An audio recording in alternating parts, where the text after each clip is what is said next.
Hello guys, स्वागत है आप सबका। तो आज हम बात करेंगे इन दोनों स्टॉक्स की। अगर आपके इसके अंदर होल्डिंग है दोस्तों, तो इन दोनों के ऊपर हम डेली टेक्निकल चार्ट के ऊपर एनालिसिस करते हैं। तो सब्सक्राइब जरूर कर लें हमारे चैनल को। 5% का अपर सर्किट रहा। एएसएम की अगर बात करें तो लिस्ट के अंदर जो है स्टेज 2 के अंदर आ चुका है। तो ये अपर सर्किट लगा, थोड़ी सी यहाँ पर जो है दिक्कत हो सकती है, कहीं वापस से स्टेज 3 के अंदर ना आ जाए। तेज़ी अगर आती है तो धीरे धीरे कर कर आती है तो अच्छा रह सकता है, क्योंकि ये जो स्टेज 4 से स्टेज 3 उसके बाद 2 के अंदर आ चुका था, क्योंकि ये जो है काफ़ी दिनों से यहाँ पर अगर देखें तो वो लोअर सर्किट या अपर सर्किट नहीं लगा था, धीरे धीरे करके करेक्शन आ रहा था, लेकिन आज फिर से अपर सर्किट लग गया। खैर फिलहाल देखते हैं अब क्या कल क्या होता है, आगे कितनी तेज़ी आ सकती है वो हम देखेंगे। अभी भी यहाँ पर कुछ लेवल्स को पार कर दे तब तेज़ी की संभावना रह सकती है। और आज की तेज़ी आई क्यों? तो हमने बात की थी कि ये जो सपोर्ट एरिया है 1250 से लेकर 1300 का जोन, तो बिल्कुल वहीं पर उसके हालांकि थोड़ा सा नीचे गया है। और ये ऐसा होता है कई बार जानबूझकर, मतलब कि किसी के स्टॉप लॉस ट्रिगर हो या फिर मतलब कि ये ऑपरेटर का गेम हो सकता है। तो 1220 के आसपास का सपोर्ट लिया, हल्का सा थोड़ी टाइम में यहाँ पर टिका था, उसके बाद तुरंत ही जो है एक अच्छा खासा बाउंस बैक आया, वहाँ से अच्छा खासा 1342 सीधा अपर सर्किट लग गया। तो हमने बात तो की थी कि यहाँ पर क्या है, फंडामेंटल का एक जो है सपोर्ट आ सकता है, और ये आया भी। अगर ये लेवल टूटता तो नीचे में हमने बात की थी कि 1100 से लेकर 1050 जो है वो एक नेक्स्ट सपोर्ट एरिया हो सकता है। लेकिन वो कब आ सकता है? अगर बाजार के अंदर ज़्यादा गिरावट आती है तब की बात है। बाकी अभी यहाँ पर सपोर्ट मिला है, अब रजिस्ट्रेशन कहाँ पर है वो भी हम देख लेंगे। तो डेली चार्ट ज़रा देखें, तो जो इसकी निचली लाइन है 1267, उसके नीचे जाकर जस्ट नीचे जाकर जो है ये इसने उछाल मारा है। अब अगर देखें तो पहला इसका जो रजिस्ट्रेशन एरिया जो है इसकी बुलिंजर बैंक की मिडिल लाइन है वो हो सकता है, जो कि 1400 रुपये के करीब है। वो लेवल अगर पार हो जाता है तो फिर 1500 तक जा सकता है, जो कि इसकी ऊपरी लाइन है। और उससे पहले ये जरा देखें टेक्निकल चार्ट कितने यूजफुल रह सकते हैं। वीकली चार्ट के ऊपर 1200 के 10 के आसपास इसकी जो निचली लाइन थी, बिल्कुल आज जो है वहीं पर इसने उसी लेवल के आसपास जो है सपोर्ट लिया। कई बार मैंने कहा है कि टेक्निकल चार्ट काफ़ी यूजफुल रह सकते हैं। अगर आप नए हैं तो सब्सक्राइब जरूर करें दोस्तों हमारे चैनल को, नया आपको कुछ सीखने को मिल सकता है। और इसके ऊपर तो हम डेली टेक्निकल चार्ट के ऊपर एनालिसिस करते हैं। यहाँ पर अगर देखें 42 के आसपास इसका आरएसआई पहुंच चुका है। कल के दिन क्या हुआ था, इसका जो ओवरसोल्ड जोन के पास पहुंचा था, 30 के आसपास ही था ये, और ये बाउंस बैक आया। अब यहाँ पर अगर देखें तो मुझे ऐसा लग रहा है कि आज के दिन ये तेज़ी आई क्यों, तो मुझे ऐसा लग रहा है कि ये कहीं ना कहीं टेक्निकल चार्ट जो है एक टेक्निकली बाउंस बैक इसको कह सकते हैं। और कुछ न्यूज़ तो थी नहीं अब तक जब तक हम ये वीडियो बना रहे हैं।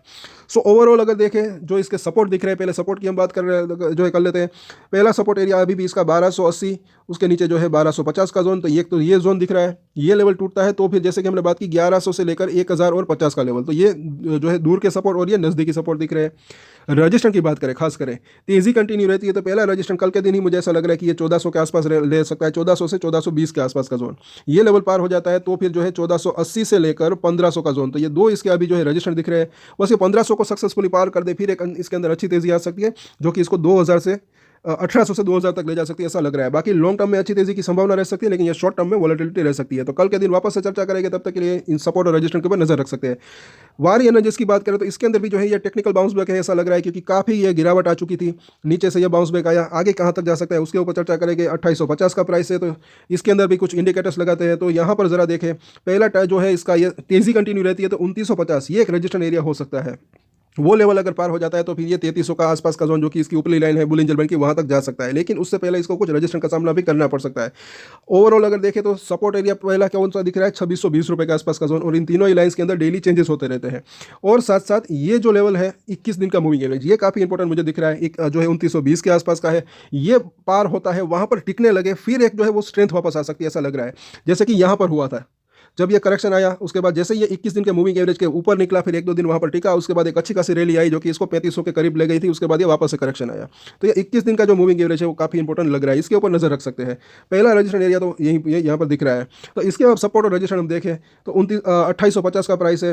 पहला इसका जो सपोर्ट एरिया दिख रहा है एकदम से नज़दीकी, वो जो है 2820 का जोन, उसके बाद जो है तकरीबन 2750, और उसके नीचे जो है 2650 का जोन। तो ये इसके जो है शॉर्ट टर्म के नज़दीकी सपोर्ट दिख रहे हैं। रजिस्ट्रेशन की बात करें तो पहला रजिस्ट्रेशन जो है 2920 से लेकर 2950 का जोन, उसके बाद जो है 3000 के आसपास का जोन, क्योंकि ये राउंड फिगर नंबर है, 3000 को क्रॉस करता है, फिर ये 3100 से लेकर 3150 तक जाने की इसकी संभावना रह सकती है। तो इन सभी सपोर्ट और रजिस्ट्रेशन के ऊपर नजर बना कर रख सकते हैं।